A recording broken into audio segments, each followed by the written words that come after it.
మాదాపూర్లోని tech Mahindra క్యాంపస్లో CI Indian women network Telangana 10వ వార్షిక లీడర్షిప్ సదస్సులో మంత్రి సీతక్క పాల్గొని ప్రారంభించారు. మహిళలు సమాజ సృష్టికర్తలని, కానీ మహిళలను చిన్నచూపు చూసే మెంటాలిటీ ఉందన్నారు. సవాళ్లను ఛాలెంజ్ గా తీసుకుని మహిళలు నిలదొక్కుకోవాలన్నారు. మహిళా ఔత్సాహిక పారిశ్రామికవేత్తలను తమ ప్రభుత్వం ఎల్లప్పుడూ ప్రోత్సహిస్తోందన్నారు.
తెలంగాణ రైతులను కాంగ్రెస్ మోసం చేసిందని, ఎన్నికల సమయంలో రుణమాఫీ చేస్తారని హామీ ఇచ్చి ప్రభుత్వాన్ని ఏర్పాటు చేసిన తర్వాత రైతులను పట్టించుకోవడం లేదని ప్రధాని మోదీ మండిపడ్డారు.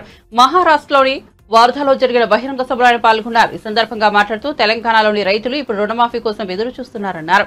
కాంగ్రెస్ అత్యంత అవినీతిమయమైన పార్టీ అని అన్నారు.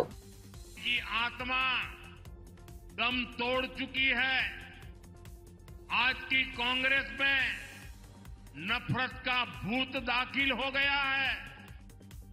आप देखिए, आज कांग्रेस के लोगों की भाषा, उनकी बोली विदेशी धरती पर जाकर उनके देश विरोधी एजेंडे, समाज को तोड़ना, देश को तोड़ने की बात करना, भारतीय संस्कृति और आस्था का अपमान करना, ये वो कांग्रेस है जिसे टुकड़े टुकड़े गैंग और अर्बन नक्सल के लोग चला रहे हैं।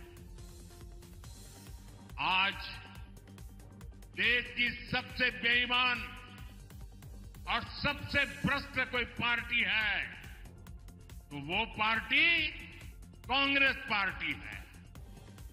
देश का सबसे भ्रष्ट परिवार कोई है तो वो कांग्रेस का शाही परिवार है।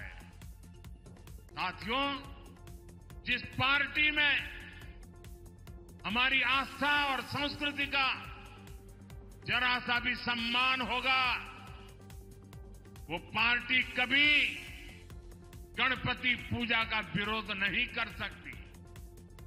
लेकिन आज की कांग्रेस को गणपति पूजा से भी नफरत है। महाराष्ट्र की धरती गवाह है आजादी की लड़ाई में लोकमान्य तिलक के नेतृत्व में गणपति उत्सव भारत की एकता का उत्सव बन गया था। गणेश उत्सव में हर समाज, हर वर्ग के लोग एक साथ जुड़ते थे। इसलिए कांग्रेस पार्टी को गणपति पूजा से भी चीड़ है। मैं गणेश पूजन कार्यक्रम में चला गया तो कांग्रेस का तुष्टीकरण का भूत जाग उठा। कांग्रेस गणपति पूजा का विरोध करने लगी। तुष्टीकरण के लिए कांग्रेस कुछ भी कर रही है।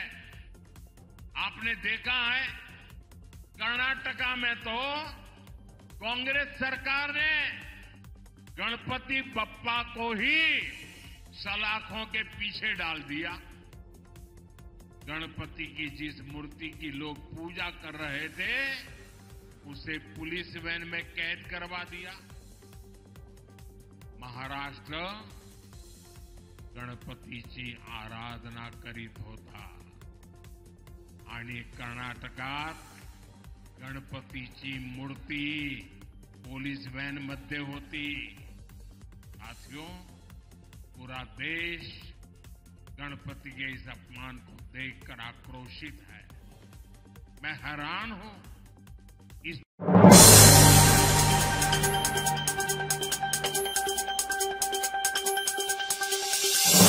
తిరుమల లడ్డూ ప్రసాదంలో కల్తీపై సమగ్ర విచారణ జరపాలని చిలుకూరు బాలాజీ ఆలయ ప్రధాన అర్చకులు రంగరాజన్ కోరారు. భయంకరమైన నమ్మలేని నిజమిది అని ఆయన వ్యాఖ్యానించారు. ప్రత్యక్ష వైకుంఠ క్షేత్రమైన తిరుమలలో ఇలాంటి ఘటనలు జరగడం బాధాకరమన్నారు. టెండరింగ్ ప్రక్రియ తప్పు అని విమర్శించారు. నిజ నిజాలపై విచారణ చేపట్టాలని ఏపీ ప్రభుత్వాన్ని ఆయన కోరారు. ఈ మేరకు ఓ వీడియో సందేశాన్ని రంగరాజన్ విడుదల చేశారు. AP deputy CM Pawan Kalyan ఆకాంక్షిస్తున్నట్లు జాతీయ స్థాయిలో ధార్మిక పరిషత్ ఏర్పాటు చేస్తే ఇలాంటి దారుణాలకు అడ్డుకట్టవేయచ్చన్నారు. ఈ విషయాన్ని కేంద్రం దృష్టికి తీసుకెళ్లి తిరుమల పవిత్రతను కాపాడాలని ఆయన కోరారు. నమస్తే. The last 2 days I am seeing all the reports in the media about the raging controversy on Tirupati Laddu. It is not a controversy. It is directly hurting the sentiments of crores of people like us. Mostly the people who believe in the prasadam, people who believe in the Sanatana Dharma worship of the deity. What has happened is, we have been already saying that the process of tendering, when you purchase items for the Swami, like the ingredients for laddu, you go for the lowest bidder.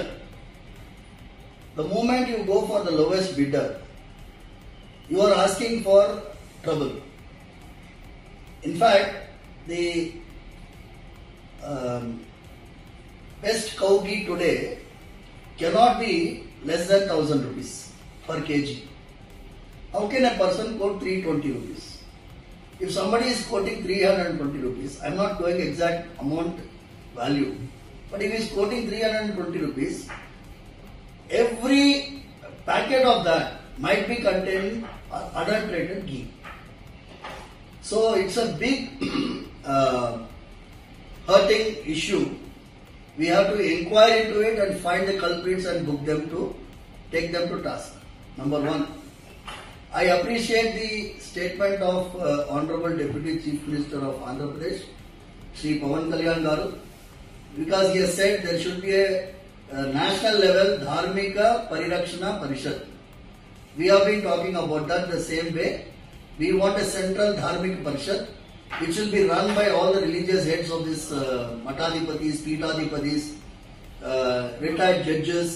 If they have a central Dharmika Parishad, the temples can be run under it. That is what is the best solution. Staying away from the temple system by government control. Sarve Jana Sukhino Bhavantu.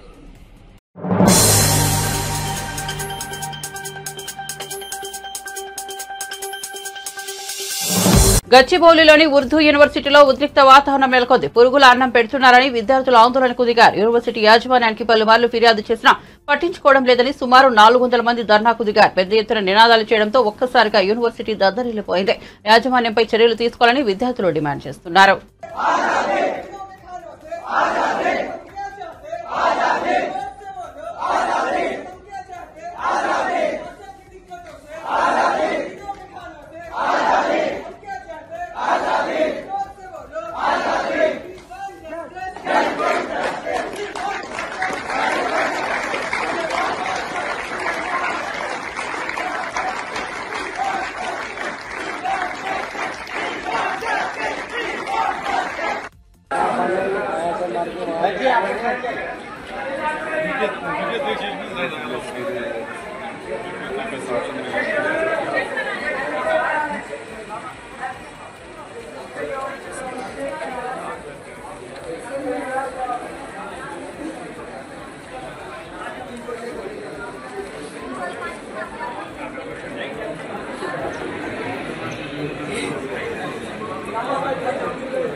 మాజీ CM Jagan హయాంలో తిరుమల లడ్డూలలో వివిధ రకాల జంతువుల నూనెలు కలపడం దుర్మార్గమని Goshamahal BJP MLA Raja Singh మండిపడ్డారు. హిందువుల మనోభావాలు దెబ్బతీసేలా మాజీ సీఎం జగన్ వ్యవహరించారని ఆగ్రహం వ్యక్తం చేశారు. ఈ ఘటనపై సీబీఐ విచారణ జరిపించాలని ప్రస్తుత సీఎం చంద్రబాబు కేంద్ర హోంమంత్రి అమిత్ షాని రాజాసింగ్ కోరారు. भक्तगण वहां पर पधारते हैं। जब जगन मोहन रेड्डी की जब सरकार थी तो उसकी सरकार के समय पर हमारे धर्म को अपवित्र करने का षड्यंत्र किया गया, सो आज वो सामने आ रहा है। चंद्रबाबू नायडू जी की टीडीपी की सरकार बनने के बाद में उस षड्यंत्र को उजागर करने का प्रयत्न किया गया है। वहां पर देखिए कितना अनर्थ हमारे धर्म के साथ खेला गया, हमारे भगवान प्राचीन मंदिर को अपवित्र करने का षड्यंत्र किया गया। लड्डू यानी बालाजी भगवान तिरुपति भगवान का लड्डू, बहुत ही लोग बड़ी शुद्धता से लोग प्रसाद ग्रहण करते हैं और कोई भी तिरुपति बालाजी भगवान के दर्शन करने जब जाता है ना तो खास करके अड़ोस पड़ोस परिवार के लोग कहते हैं कि भाई बालाजी भगवान का लड्डू लेकर आइए। और जब बालाजी भगवान का लड्डू प्रसाद के रूप में परिवार में बांटा जाता है तो बड़ी उत्साह से बड़ी पवित्रता से उस लड्डू को ग्रहण किया जाता है। लेकिन उसी लड्डू में बीफ ऑयल यानी गाय भैंस का जो चर्बी होती है उसका ऑयल निकालकर उस लड्डू में मिलाया जा रहा था जगन मोहन रेड्डी की सरकार के समय पर। पॉम ऑयल और जानवरों का ऑयल, पता नहीं किन किन जानवरों की चर्बी से ऑयल निकालकर उन लड्डू में मिलाया जा रहा था। लेकिन आज टीडीपी की सरकार चंद्रबाबू नायडू जी मुख्यमंत्री बनने के बाद में जो जगन मोहन एक पापी मुख्यमंत्री था, आज तो खत्म हो गया वो, एक पापी मुख्यमंत्री ने हमारे मंदिर को अपवित्र करने का षड्यंत्र किया गया। मैं हमारे मुख्यमंत्री चंद्रबाबू नायडू जी से निवेदन करना चाहता हूं कि इसने जगन मोहन रेड्डी ने जो पाप किया है वो जनता के सामने आप लेकर आइए। और हमारे अमित शाह जी होम मिनिस्टर जी से निवेदन करना चाहता हूं, प्रधानमंत्री मोदी जी से निवेदन करना चाहता हूं, क्योंकि आप लोग भी कईयों बार उस प्राचीन मंदिर के दर्शन करने गए, आप लोगों ने भी उस लड्डू को ग्रहण किया। ये इसकी सरकार के समय पर तो पता नहीं क्या हुआ होगा। तो इसलिए मैं मोदी जी से, अमित शाह जी से, खास करके मुख्यमंत्री जी जो चंद्रबाबू नायडू जी हैं, उनसे निवेदन करना चाहता हूं कि इसके षड्यंत्र को पब्लिक के सामने लेकर आए और ऐसे व्यक्ति को तुरंत अरेस्ट करे। यहां मैं निवेदन करना चाहता हूं।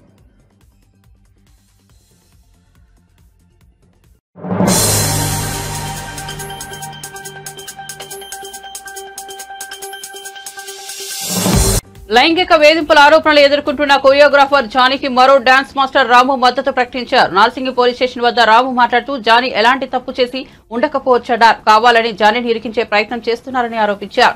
నిజం బయటికి వచ్చాక న్యాయం పక్షాన పోరాడతామన్నారు. కొరియోగ్రాఫర్ అసోసియేషన్ లో సభ్యత్వాలు నిరాకరించారనేది అసత్యమని వెల్లడించారు. ఎవరికి ఏ ప్రాబ్లం వచ్చినా వాళ్ళని ఆదుకున్నాడు. సరే, ఆయన మీద అందరం మేము 600 మెంబర్స్ ఉంటే దాంట్లో ఒక 30% అందులో 30% ఆయన తరపు ఉండకపోవచ్చు. అందరు ఉండారని చెప్పారు. అందరు తన వెనుకలనే ఉన్నారు. కాకపోతే అంటే అసలు వాళ్ళు బయటికి రారు. నేను ఇప్పుడు మాట్లాడేమంత అవసరం లేదు. మేడం గారు వచ్చి ఖచ్చితంగా ఒక్క నిమిషం మాట్లాడంటే మాట్లాడుతున్నాను. ఓకేనా? మొత్తం ఫాల్స్ కేసు అంటారా మీరు? మొత్తం ఫాల్స్ కేసు అంటారా? ఫాల్స్ కేసు అంటే తెలుస్తుంది, నిజాలు తెలుస్తుంది. ఇప్పుడు ప్రూఫ్స్ ఉన్నాయి, రికార్డింగ్స్ ఉన్నాయి. అది దాన్ని మళ్ళీ మీరు అది అన్ని అవన్నీ కూడా ఫాల్స్ అంటారా? అరే, నేను మీకు ఒక్క మాట అడుగుతాను, నేనే చెప్తాను. ఇప్పుడు అయ్యింది అనుకో, 5 years నుండి అవుతుంది, 2 years 3 years అయితే వెళ్ళిపోయింది. మరి ఈ బాధ ఉంటే అప్పుడే పెట్టాలి కదా, మరి ఇప్పుడు ఎందుకు పెడుతున్నారు? బెదిరింపులకు పాల్పడతారా ఎవరన్నా? నేను ఇండస్ట్రీ మీతో కాకపోతే కొరియా 10 సార్లు చెంపదెబ్బ కొట్టే 11 టైం ఎందుకు కొట్టారు, అప్పుడు కొట్టద్దు కదా అన్నట్టు చెప్పంటే ఆమె విసిగిపోయింది అని. మేడం, ఓకే, అది జాబ్ కాదు. అది ఇప్పుడు కొరియోగ్రాఫర్ అంటే ఒక్క సాంగ్ 4 days మాత్రమే ఉంటుంది. ఆ 4 days వరకు రిహార్సల్ ఉంటుంది. దాని తర్వాత వేరే మాస్టర్ దగ్గర వెళ్ళిపోవచ్చు, వేరే మాస్టర్ దగ్గర రిహార్సల్ వెళ్ళిపోవచ్చు. అందరికి ఛాన్స్ ఉంటుంది. అట్లా డాన్సర్ల పట్ల వివక్షత చూపించాడు మాస్టర్. కార్డుల విషయంలో కూడా చాలా ఇబ్బంది అయింది అంటూ డాన్సర్లే స్వయంగా చెప్తున్నారు. ఒకవైపు కూడా union, okay, fake news, union నుంచి కూడా ఒక ఆడియో కాల్ అనేది బయటకు వచ్చింది సంచలనంగా. ఆ ఆడియో కాల్ లో బెదిరిస్తున్నారు ఏమని, డాన్సర్ల నోరు నొక్కి.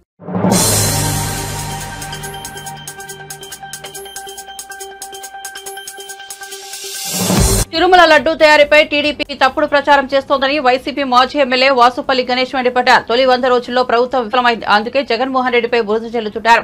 దేవుడితో పెట్టుకుంటే ఎవరూ బతకరు. చంద్రబాబు పాలనలో జంతువుల కొవ్వు కలిసింది. 2025లో మళ్లీ ఎన్నికలు వస్తాయి, జగన్ ప్రభుత్వం వస్తుందని వ్యాఖ్యానించారు. ద్రోహులు కూడా ఆ పని చేయదండి. తిరుపతి భగవాన్ అండి బాబు, మాట్లాడుతుంటేనే ఒళ్ళు జలదరిస్తుందండి. అందులో ఏంటంటే వైవి సుబ్బారెడ్డి గారి మీద మచ్చేయడం అంటే నిజంగా జగన్మోహన్ రెడ్డికి నేను ఇప్పుడు వరకు పాదాలు టచ్ చేయలే. చంద్రబాబు నాయుడు 13 సంవత్సరాలు నేను ఎప్పుడు పాదాలు టచ్ చేయలే. వైవి సుబ్బారెడ్డి నేను పాదాలు టచ్ చేస్తాను. దైవత్వం అతనిలో ఉంటుంది. వక్తాసేమో ఇండియా టుడే, ఆడికి ఏం తెలుసు అసలు. నేషనల్ డైరీ డెవలప్మెంట్ బోర్డు ఏమో నివేదిక ఇచ్చింది.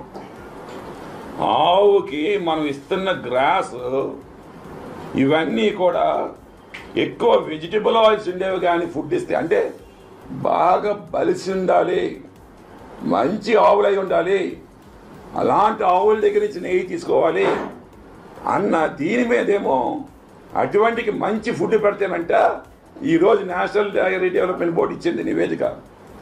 ఈ పారామీటర్స్ వస్తాయి. పాల్లో కొలెస్ట్రాల్ తీస్తే ఈ పారామీటర్స్ వస్తాయి. దానికి నిర్దేశమేమే. ముందు వెనక ఆలోచించాలి కదా, వాళ్ళందరినీ రప్పించుకోవాలి కదా. అది గుజరాత్ ఉంది, నేషనల్ డైరీ డెవలప్మెంట్ బోర్డు. ప్రభుత్వం నీలో ఉంది. ఏ సర్టిఫికేట్ కావాలంటే సర్టిఫికేట్ రప్పించుకోవచ్చు. పాస్ అవ్వలేని వాళ్ళకే పాస్ సర్టిఫికేట్ ఇచ్చేస్తున్నారు. ఎందుకంటే ఇవన్నీ రావండి. దాని మీద ఏమో ఊరికి కింద మీద పడిపోయి నిందేసేస్తే జగన్మోహన్ రెడ్డి నింద వెళ్ళిపోద్ది. ముందు నుంచి ఇదే కక్ష అండి. ఆలయాలనేమో పట్టించుకుని చంద్రబాబు నాయుడు ఉండేటప్పుడు ఆలయాలకి, ఇప్పుడు జగన్మోహన్ రెడ్డి గారు ఉండేటప్పుడు ఆలయాలకి ఎంత తిరుమల దేవస్థానంలోని ఎంత పకడ్బందీ చేశారు. దుర్గాలమ్మ అమ్మవారి గుడి, టీటీడీ దేవస్థానాలు జమ్మూలో వెళ్ళిపోయిందండి. జమ్మూలో మీకు ఎప్పుడైనా ఆలోచన వచ్చిందా? నీకు ఎప్పుడైనా ఆలోచన వచ్చిందా? ఎప్పుడు అంటావు నేనేమో అలిపిరి దగ్గరేమో నాకు మళ్ళీ ఈ జీవితం ఇచ్చారు దేవుడు, కానీ ఇదే మాట వాపస్ తీసుకోలేకపోతే రక్తం కొక్కుకొని చచ్చిపోతారు ఒక్కొక్కరు. నేను చెప్తున్నాను. లోకేష్ గారు అంటున్నారు నేను తిరుపతిలో ఉన్నాను ప్రమాణ సిద్ధం అని చెప్పి. జాగ్రత్త పడు లోకేష్. వైవి సుబ్బారెడ్డితో పాటు వేల మంది వస్తాం, వేల మంది. నేను వస్తాను. అతను ఒక్కరు బయలుదేరితే మేము వేల మంది వస్తాం. ఎందుకంటే మాకు నిజాయితీ ఉంది, మాకు వైవి సుబ్బారెడ్డి మీద పారమైన నమ్మకం ఉంది. ఆ నమ్మకంతో నేను వస్తాను. నేను చచ్చిపోయినా పర్లేదు, రక్తం ఒక్కొక్కటి చచ్చిపోయినా పర్లేదు. దేవుడితో పెట్టుకున్న వాళ్ళు ఎవరు బతకలేదండి. ఎస్పెషలీ వైకుంఠ వెంకటేశ్వర స్వామితో కల్లారు నేను చాలా కేసులు.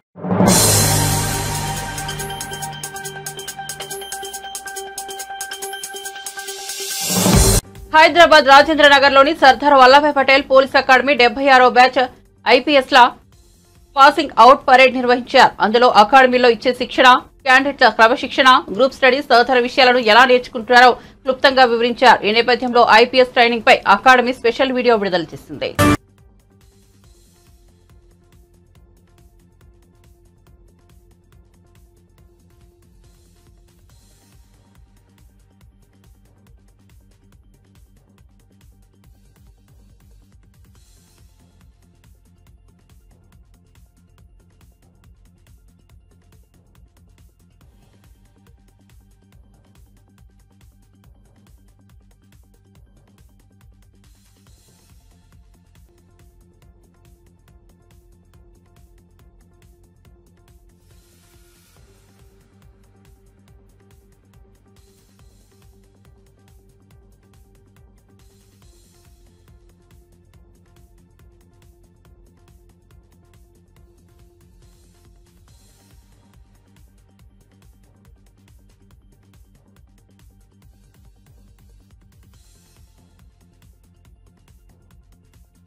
సింగరేణి కార్మికులకు తెలంగాణ ప్రభుత్వం బోనస్ ను ప్రకటించింది. కార్మికులకు 796 కోట్ల బోనస్ ను ఇస్తున్నట్లు తెలిపింది. ఈ మేరకు ఉప ముఖ్యమంత్రి మల్లుబట్టి విక్రమార్క ప్రకటన చేశారు.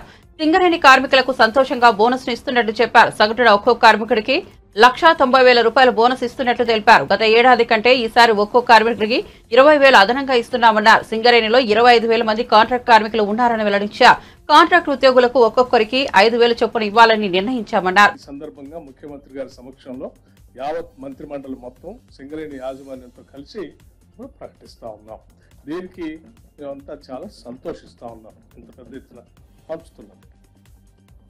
గత సంవత్సరం కార్మికులకి 1,80,000 పంచితే ఈ సంవత్సరం అదనంగా 1,70,000 పంచితే ఈ సంవత్సరం అదనంగా ఇంకొక 20,000 కలిపి 1,90,000 పంచుతా ఉన్నాం. ఇది 20,000 అదనంగా మనం ఈ సంవత్సరం కార్మికులు పంచుతాము. ఇది కాకుండా కూడా ఇంకా కార్మికుల భవిష్యత్తు కోసం పెద్ద ఎత్తున సింగరేణి సంస్థ చేత విస్తరించడానికి తీసుకోవాల్సిన చర్యలు కూడా చేపడతా ఉన్నాం. దీంట్లో ఇంకా గొప్ప విషయం ఏంటంటే మొట్టమొదటిసారి ఈ సింగరేణి సంస్థలో పనిచేస్తున్నటువంటి ఉద్యోగస్తుల సంఖ్య 41,837 మంది. 41,837 మంది పర్మనెంట్ ఎంప్లాయీస్ ఉంటే కాంట్రాక్ట్ వర్కర్స్ గా 25,000 మంది కూడా పనిచేస్తా ఉన్నారు ఇందులో. ఇప్పటి వరకు సింగరేణి చరిత్రలో ఎప్పుడు లాభాలు పంచినా కూడా ఈ రెగ్యులర్ ఎంప్లాయీస్ తప్ప కాంట్రాక్ట్ ఎంప్లాయీస్ కి పంచే విధానం లేదు ఇప్పటి వరకు. మొట్టమొదటిసారి సింగరేణి సంఘాలు, రికగ్నైజ్ యూనియన్స్, అట్లాగే యాజమాన్యం, రాష్ట్ర ప్రభుత్వం అందరూ కూడా ఆలోచన చేసి ఒక మానవతా దృక్పథంతో వీళ్ళు కూడా పనిచేస్తున్నారు కాబట్టి వీళ్ళకు కూడా కొంత మనం చేయాలనేటువంటి ఆలోచనతో మొట్టమొదటిసారి ఈ కాంట్రాక్ట్ ఎంప్లాయీస్ కూడా ఒక్కొక్కరికి 5,000 రూపాయల చొప్పున మొదటిసారి పంచుతా ఉన్నాము. ఇది సింగరేణి చరిత్రలో మొట్టమొదటిసారి. దీంతో పాటు ఈ రెండింటితో పాటు ఈ కార్యక్రమం అంతా కూడా దసరా పండగ కంటే ముందే ఈ లాభాలని ప్రకటించాలని, తద్వారా సింగరేణి కార్మికులంతా కూడా దసరా సందర్భంగా పెద్ద ఎత్తున వాళ్ళు ఉత్సవాలు చేసుకోవాలని ఆలోచనతో ఈ కార్యక్రమాన్ని ఇప్పుడు ప్రకటిస్తూ భవిష్యత్తులో ఈ లాభాలు వాళ్ళతో పంచడంతో పాటు సింగరేణి వ్యవస్థని వాళ్ళ నెక్స్ట్ జనరేషన్స్ కూడా ఉపయోగపడేటట్టుగా విస్తరించే కార్యక్రమంలో భాగంగా ఆ పెట్టుబడులు కూడా కొంత పెట్టుబడి పెడతా ఉంది. దాంట్లో భాగంగా సింగరేణి కాలేజ్ సంబంధించి